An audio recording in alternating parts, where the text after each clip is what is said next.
বঙ্কিমচন্দ্র চট্টোপাধ্যায়ের লেখা চন্দ্রশেখর উপন্যাসের দ্বিতীয় পর্বে আমরা দেখেছি ভীমা পুষ্করিণীর জলে যখন শৈবলিনী এবং সুন্দরী জলক্রীড়া করছিল, ঠিক সেই সময় লরেন্স ফস্টার সাহেবের আগমন ঘটে। সুন্দরী ভয়ে পালিয়ে গেলেও শৈবলিনী জলের মধ্যে বক্ষ পর্যন্ত ডুবে থাকল। লরেন্স ফস্টার শৈবলিনীকে দেখে তার রূপে মুগ্ধ হয়ে চন্দ্রশেখরের অনুপস্থিতিতে শৈবলিনীকে ডাকাতি করে নিয়ে পালিয়ে গেল। এরপর থেকে শুরু হচ্ছে আজকের পর্ব।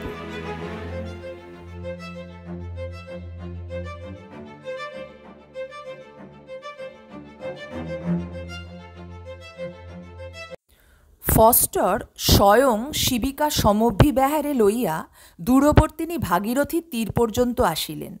সেখানে নৌকা সুসজ্জিত ছিল। শৈবলিনীকে নৌকায় তুলিলেন। নৌকায় হিন্দু দাসদাসী এবং প্রহরী নিযুক্ত করিয়া দিলেন। এখন আবার হিন্দু দাসদাসী কেন? ফস্টার নিজে অন্য যানে কলিকাতায় গেলেন। তাহাকে শীঘ্র যাইতে হইবে। বড় নৌকায় বাতাস ঠেলিতে ঠেলিতে সপ্তাহে কলিকাতায় যাওয়া তাহার পক্ষে অসম্ভব। শৈবলিনীর জন্য শ্রীলোকের আরোহণ উপযোগী যানের সুব্যবস্থা করিয়া দিয়া তিনি জানান্তরে কলিকাতায় গেলেন। এমত শঙ্কা ছিল না যে তিনি স্বয়ং শৈবলিনীর নৌকার সঙ্গে না থাকিলে কেহ নৌকা আক্রমণ করিয়া শৈবলিনীর উদ্ধার করিবে। ইংরেজের নৌকো শুনিলে কেহ নিকটে আসিবে না। শৈবলিনীর নৌকা মুঙ্গেরে যাইতে বলিয়া গেলেন। প্রভাত বাতোত্থিত ক্ষুদ্র তরঙ্গমালার উপর আরোহণ করিয়া শৈবলিনীর সুবিস্তৃতা তরণী উত্তরাভিমুখে চলিল। মৃদুনাদী বিচিশ্রেণী তরতর শব্দে নৌকাতলে প্রহত হইতে লাগিল। তোমরা অন্য শট প্রবাঞ্চক ধূর্তকে যত পারো বিশ্বাস করিও, কিন্তু প্রভাত বায়ুকে বিশ্বাস করিও না। প্রভাত বায়ু বড় মধুর।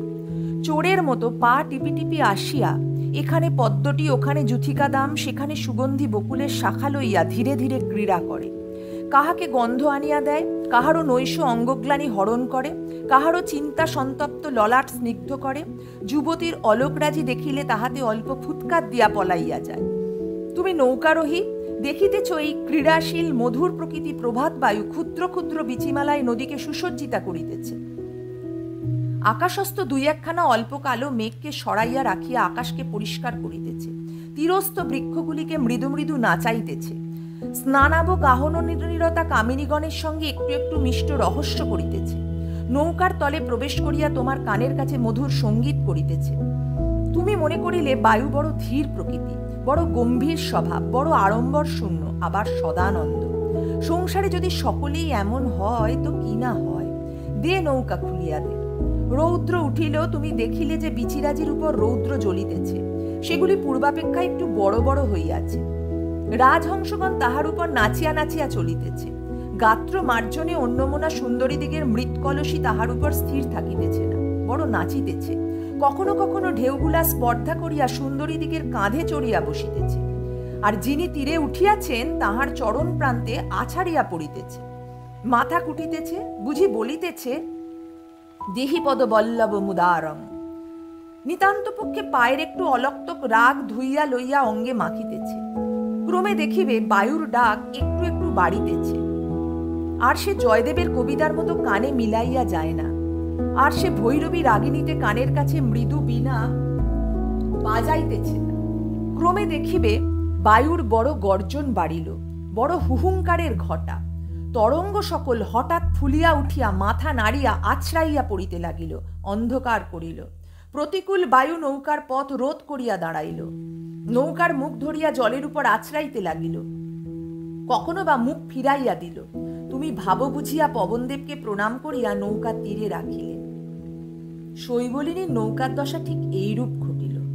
অল্প বেলা হইলেই বায়ু প্রবল হইল। বড় নৌকা প্রতিকূল বায়ুতে আর চলিল না। রক্ষকেরা ভদ্রহাটির ঘাটে নৌকা রাখিল। ক্ষণকাল পরে নৌকার কাছে এক নাপিতানি আসিল। নাপিতানি সধবা, খাটো রাঙা পেরে শাড়ি পরা, শাড়ির রাঙা দেওয়া আঁচলা আছে, হাতে আলতার চুপড়ি। নাপিতানি নৌকার উপর অনেক কালো কালো দাড়ি দেখিয়া ঘোমটা টানিয়া দিয়াছিল। দাড়ির অধিকারীগণ অবাক হইয়া নাপিতানিকে দেখিতেছিল। একটা চরে শৈবলিনীর পাক হইতেছিল। এখনো হিন্দুয়ানি আছে, একজন ব্রাহ্মণ পাক করিতেছিল। একদিনে কিছু বিবি সাজা যায় না। ফস্টার জানিতেন যে শৈবলিনী যদি না পলায় অথবা প্রাণত্যাগ না করে, তবে সে অবশ্য একদিন টেবিলে বসিয়া যবনের কৃত পাক উপাদেয় বলিয়া ভোজন করিবে। কিন্তু এখনই তাড়াতাড়ি কি? এখন তাড়াতাড়ি করিলে সকল দিক নষ্ট হইবে। এই ভাবিয়া ফস্টার ভৃত্যদিগের পরামর্শ মতে শৈবলিনীর সঙ্গে ব্রাহ্মণ দিয়াছিলেন। ব্রাহ্মণ পাক করিতেছিল, নিকটে একজন দাসী দাঁড়াইয়া উদ্যোগ করিয়া দিতেছিল। নাপিতানি সেই দাসীর কাছে গেল, বলিল, হাগা, তোমরা কোথা থেকে আসছো গা? চাকরানি রাগ করিল, বিশেষ সে ইংরেজের বেতন খায়, বলিল, তোর তাকিরে মাগি, আমরা হিল্লি দিল্লি মক্কা থেকে আসছি। নাপিতানি অপ্রতিভ হইয়া বলিল, বলি তা নয়, বলি আমরা নাপিত, তোমাদের নৌকায় যদি মেয়ে ছেলে কেউ কামায় তাই জিজ্ঞাসা করিতেছি। চাকরানি একটু নরম হইল, বলিল, আচ্ছা, জিজ্ঞাসা করিয়া আসি। এই বলিয়া সে শৈবলিনীকে জিজ্ঞাসা করিতে গেল যে তিনি আলতা পরিবেন কিনা। যে কারণেই হোক শৈবলিনী অন্যমন হইবার উপায় চিন্তা করিতেছিলেন। বলিলেন, আলতা পরিব। তখন রক্ষক দিকের অনুমতি লইয়া দাসী নাপিতানিকে নৌকার ভিতর পাঠাইয়া দিল। সে স্বয়ং পূর্বমতো পাকশালার নিকট নিযুক্ত ছিল। নাপিতানি শৈবলিনীকে দেখিয়া আর একটু ঘোমটা টানিয়া দিল এবং তাহার একটি চরণ লইয়া আলতা পড়াইতে লাগিল। শৈবলিনী কিয়ৎকাল নাপিতানিকে নিরীক্ষণ করিয়া দেখিলেন। দেখিয়া দেখিয়া বলিলেন, নাপিতানি, তোমার বাড়ি কোথা? নাপিতানি কথা কহিল না। শৈবলিনী আবার জিজ্ঞাসা করিলেন, নাপিতানি, তোমার নাম কি? তথাপি উত্তর পাইলেন না। নাপিতানি, তুমি কাঁদছ? নাপিতানি মৃদুস্বরে বলিল, না। হ্যাঁ, কাঁদছ বলিয়া শৈবলিনী নাপিতানির অবকুণ্ঠন মোচন করিয়া দিলেন। নাপিতানি বাস্তবিক কাঁদিতেছিল। অবগুণ্ঠন মুক্ত হইলে নাপিতানি একটু হাসিল। শৈবলিনী বলিলেন, আমি আসতে মাত্র চিনেছি, আমার কাছে ঘোমটা মরণ আর কি, তাই এখানে এলি কোথা হতে? নাপিতানি আর কেহ নহে, সুন্দরী ঠাকুরছি। সুন্দরী চক্ষের জল মুছিয়া কহিল, শীঘ্র যাও, আমার এই শাড়ি পরো, ছাড়িয়া দিতেছি, এই আলতার চুপড়ি নাও, ঘোমটা দিয়া নৌকা হইতে চলিয়া যাও। শৈবলিনী বিমনা হইয়া জিজ্ঞাসা করিলেন, তুমি এলে কেমন করে? সুন্দরী বলল, কোথা হইতে আসিলাম, কেমন করিয়া আসিলাম, সে পরিচয় দিন পাইত এর পর দিব। তোমার সন্ধানে এখানে আসিয়াছি। লোকে বলিল পালকি গঙ্গার পথে গিয়াছে। আমিও প্রাতে উঠিয়া কাহাকে কিছু না বলিয়া হাঁটিয়া গঙ্গা তীরে আসিলাম। লোকে বলিল বজরা উত্তরমুখে গিয়াছে, অনেক দূর, পা ব্যথা হইয়া গেল। তখন নৌকা ভাড়া করিয়া তোমার পাছে পাছে আসিয়াছি। তোমার বড় নৌকা চলে না, আমার ছোট নৌকা, তাই শীঘ্র আসিয়া ধরিয়াছি। শৈবলিনী বললেন, একলা এলি কেমন করে? সুন্দরীর মুখে আসিল, তুই কালামুখী সাহেবের পালকি চড়ে এলি কেমন করে? কিন্তু অসময় বুঝিয়া সে কথা বলিল না। বলিল, একলা আসি নাই, আমার স্বামী আমার সঙ্গে আছেন। আমাদের ডিঙি একটু দূরে রাখিয়া আমি নাপিতানি সাজিয়া আসিয়াছি। শৈবলিনী বলল, তারপর? সুন্দরী বলল, তারপর তুমি আমার এই শাড়ি পরো, এই আলতার চুপড়ি নাও, ঘোমটা দিয়া নৌকা হইতে নামিয়া চলিয়া যাও, কেহ চিনিতে পারিবে না। তীরে তীরে যাইবে, ডিঙিতে আমার স্বামীকে দেখিবে। নন্দাই বলিয়া লজ্জা করিও না, ডিঙিতে উঠিয়া বসিও, তুমি গেলেই তিনি ডিঙি খুলিয়া দিয়া তোমায় বাড়ি লইয়া যাইবেন। শৈবলিনী অনেকক্ষণ চিন্তা করিলেন, পরে বলিলেন, তারপর তোমার দশা? সুন্দরী বলল, আমার জন্য ভাবিও না, বাংলায় এমন ইংরেজ আসে নাই যে সুন্দরী মামনিকে নৌকায় পুড়িয়া রাখিতে পারে। আমরা ব্রাহ্মণের কন্যা, ব্রাহ্মণের স্ত্রী, আমরা মনে দৃঢ় থাকিলে পৃথিবীতে আমাদের বিপদ নাই। তুমি যাও, যে প্রকারে হয়, আমি রাত্রি মধ্যে বাড়ি যাইব। বিপত্তিভঞ্জন মধুসূদন আমার ভরসা, তুমি আর বিলম্ব করিও না। তোমার নন্দাইয়ের এখনো আহার হয় নাই, আজ হবে কিনা তাও বলিতে পারি না। শৈবলিনী বলল, ভালো, আমি যেন গেলেম, গেলে সেখানে আমায় ঘরে নেবেন কি? সুন্দরী বলল, ইল্লো, কেন নেবেন না? না নেওয়াটা পড়ে রয়েছে আর কি। শৈবলিনী বলল, দেখো, ইংরেজে আমায় কেড়ে এনেছে, আর কি আমার জাতি আছে? সুন্দরী বিস্মিতা হইয়া শৈবলিনীর মুখপানে চাহিয়া নিরীক্ষণ করিতে লাগিল। শৈবলিনীর প্রতি মর্মভেদী তীব্র দৃষ্টি করিতে লাগিল। ঔষধি স্পৃষ্ট বিষধরের ন্যায় গর্বিতা শৈবলিনী মুখ নত করিল। সুন্দরী কিঞ্চিত পুরুষভাবে জিজ্ঞাসা করিল, সত্য কথা বলবি? শৈবলিনী বলল, বলিব। সুন্দরী বলল, এই গঙ্গার উপর। শৈবলিনী বলল, বলিব। তোমার জিজ্ঞাসার প্রয়োজন নাই, আমি বলিতেছি। সাহেবের সঙ্গে আমার এ পর্যন্ত সাক্ষাৎ হয় নাই। আমাকে গ্রহণ করিলে আমার স্বামী ধর্মে পতিত হইবেন না। সুন্দরী বলল, তবে তোমার স্বামী যে তোমাকে গ্রহণ করিবেন তাহাতে সন্দেহ করিও নাই। তিনি ধর্মাত্মা, অধর্ম করিবেন না। তবে আর মিছা কথায় সময় নষ্ট করিও না। শৈবলিনী একটু নীরব হইয়া রহিল, একটু কাঁদিল, চোখের জল মুছিয়া বলিল, আমি যাইব, আমার স্বামীও আমায় গ্রহণ করিবেন, কিন্তু আমার কলঙ্ক কি কখনো ঘুচিবে? সুন্দরী কোনো উত্তর করিল না। শৈবলিনী বলিতে লাগিল, ইহার পর পাড়ার ছোট মেয়েগুলো আমাকে আঙুল দিয়া দেখাইয়া বলিবে কিনা যে ওই উহাকে ইংরেজে লইয়া গিয়াছিল। ঈশ্বর না করুন, কিন্তু যদি কখনো আমার পুত্র সন্তান হয়, তবে তাহার অন্নপ্রাশনে নিমন্ত্রণ করিলে কে আমার বাড়ি খাইতে আসিবে? যদি কখনো কন্যা হয়, তবে তাহার সঙ্গে কোন সুব্রাহ্মণ পুত্রের পুত্র দিবে, বিবাহ দিবে? আমি যে স্বধর্মে আছি, এখন ফিরিয়া গেলে কেই বা তাহা বিশ্বাস করিবে? আমি ঘরে ফিরিয়া গিয়া কি প্রকারে মুখ দেখাইব? সুন্দরী বলিল, যাহা অদৃষ্টে ছিল তাহা ঘটিয়াছে, সে তো আর কিছুতেই ফিরিবে না। কিছু ক্লেশ চিরকালই ভোগ করিতে হইবে, তথাপি আপনার ঘরে থাকিবে। শৈবলিনী বলল, কি সুখে, কোন সুখে আশায় এত কষ্ট সহ্য করিবার জন্য ঘরে ফিরিয়া যাইব? ন পিতা, ন মাতা, ন বন্ধু। সুন্দরী বলল, কেন স্বামী? এ নারী জন্ম আর কার জন্য? শৈবলিনী বলল, সব তো জানো। সুন্দরী বলল, জানি, জানি যে পৃথিবীতে যত পাপিষ্ঠা আছে, তোমার মতো পাপিষ্ঠা কেউ নাই। যে স্বামীর মতো স্বামী জগতে দুর্লভ, তাহার স্নেহে তোমার মন ওঠে না? কি না বালকে যেমন খেলাঘরের পুতুলকে আদর করে, তিনি স্ত্রীকে সেরূপ আদর করিতে জানেন না? কি না বিধাতা তাকে সং করিয়া রাংতা দিয়া সাজান নাই, মানুষ করিয়াছেন? তিনি ধর্মাত্মা, পণ্ডিত, তুমি পাপিষ্ঠা। তাহাকে তোমার মনে ধরিবে কেন? তুমি অন্ধের অধিক অন্ধ, তাই বুঝিতে পারো না যে তোমার স্বামী তোমায় যেরূপ ভালোবাসে, নারী জন্ম সেরূপ ভালোবাসা দুর্লভ। অনেক পুণ্য ফলে এমন স্বামীর কাছে তুমি এমন ভালোবাসা পেয়েছিলে। তা যাক, সে কথা দূর হোক, এখনকার সে কথা নয়। তিনি নাই ভালোবাসুন, তবু তার চরণ সেবা করিয়া কাল কাটাইতে পারিলেই তোমার জীবন সার্থক। আর বিলম্ব করিতেছ কেন? আমার রাগ হইতেছে। শৈবলিনী বলল, দেখো, গৃহে থাকিতে মনে ভাবিতাম, যদি পিতৃমাতৃকুলে কাহারও অনুসন্ধান পাই, তবে তাহার গৃহে গিয়া থাকি, নচেত কাশি গিয়া ভিক্ষা করিয়া খাইব, নচেত জলে ডুবিয়া মরিব। এখন মুঙ্গের যাইতেছি, যাই, দেখি মুঙ্গের কেমন, দেখি রাজধানীতে ভিক্ষা মেলে কিনা।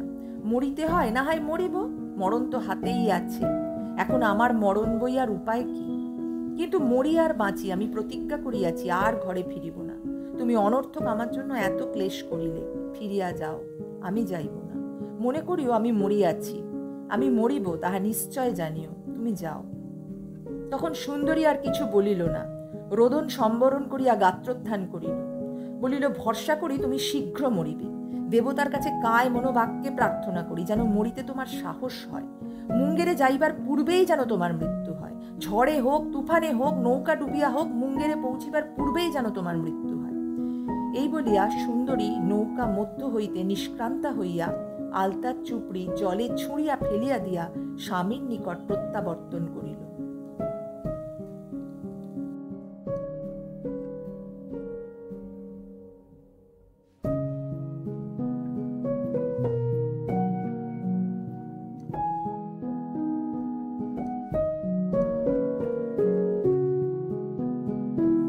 চন্দ্রশেখরের প্রত্যাবর্তন। চন্দ্রশেখর ভবিষ্যৎ গণিয়া দেখিলেন। দেখিয়া রাজকর্মচারীকে বলিলেন, মহাশয়, আপনি নবাবকে জানাইবেন আমি গণিতে পারিলাম না। রাজকর্মচারী জিজ্ঞাসা করিলেন, কেন মশাই?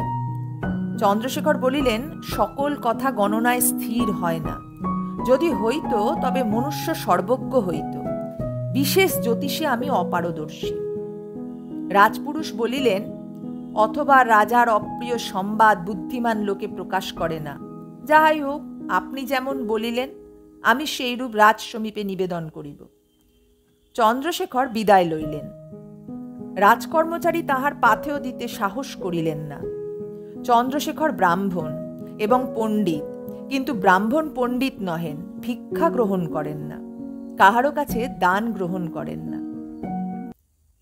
গৃহে ফিরিয়া আসিতে দূর হইতে চন্দ্রশেখর নিজ গৃহ দেখিতে পাইলেন। দেখিবা মাত্র তাহার মনে আহ্লাদের সঞ্চার হইল। চন্দ্রশেখর তত্ত্বজ্ঞ, তত্ত্ব জিজ্ঞাসু। আপনা আপনি জিজ্ঞাসা করিলেন, কেন বিদেশ হইতে আগমনকালে স্বগৃহ দেখিয়া হৃদয়ে আহ্লাদের সঞ্চার হয় কেন? আমি কি এতদিন আহার নিদ্রার কষ্ট পাইয়াছি? গৃহে গেলে বিদেশ অপেক্ষা কি সুখে সুখী হইব? এ বয়সে আমাকে গুরুতর মোহ বন্ধে পড়িতে হইয়াছে, সন্দেহ নাই। ওই গৃহ মধ্যে আমার প্রেয়সী ভার্যা বাস করেন, এই জন্য আমার এ আহ্লাদ। এ বিশ্ব ব্রহ্মাণ্ড সকলই ব্রহ্ম, যদি তাই তবে কাহারও অধিক প্রেমাধিক্য, কাহারও প্রতি অশ্রদ্ধা জন্মে কেন? সকলই তো সেই সচ্চিদানন্দ। আমার যে তল্পি লইয়া আসিতেছে, তাহার প্রতি একবারও ফিরিয়া চাইতে ইচ্ছা হইতেছে না কেন?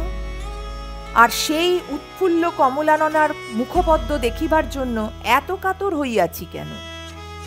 আমি ভগবৎ বক্কে অশ্রদ্ধা করি না, কিন্তু আমি দারুণ মোহজালে জড়িত হইতেছি। এ মোহজাল কাটিতেও ইচ্ছা করে না।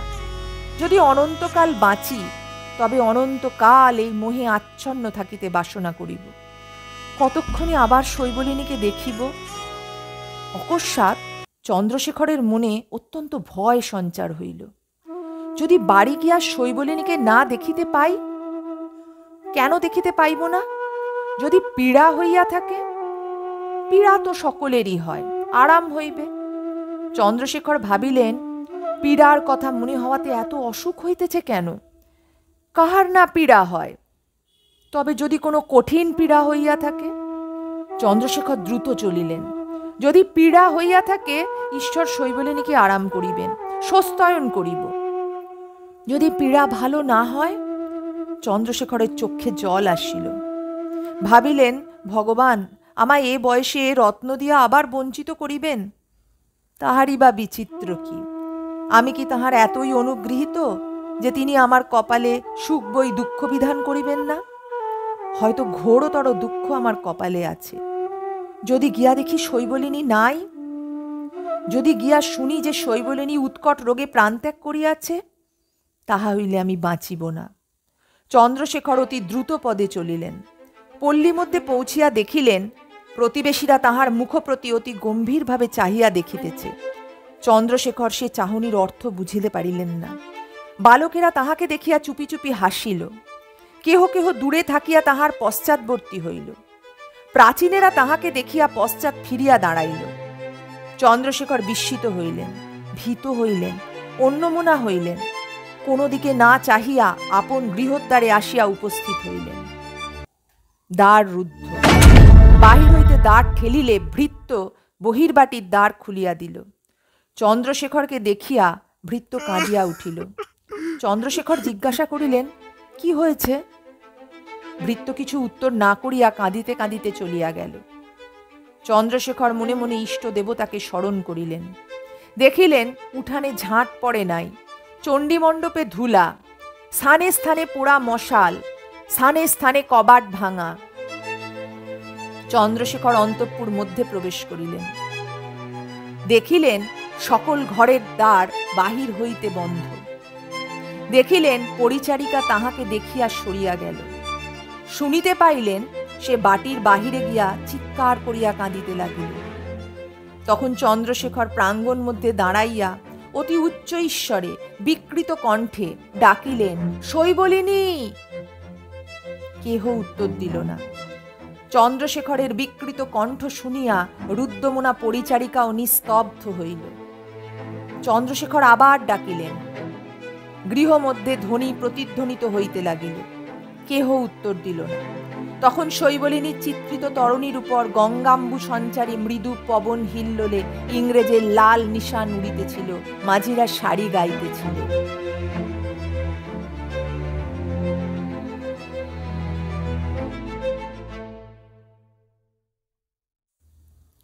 চন্দ্রশেখর সকল শুনিলেন।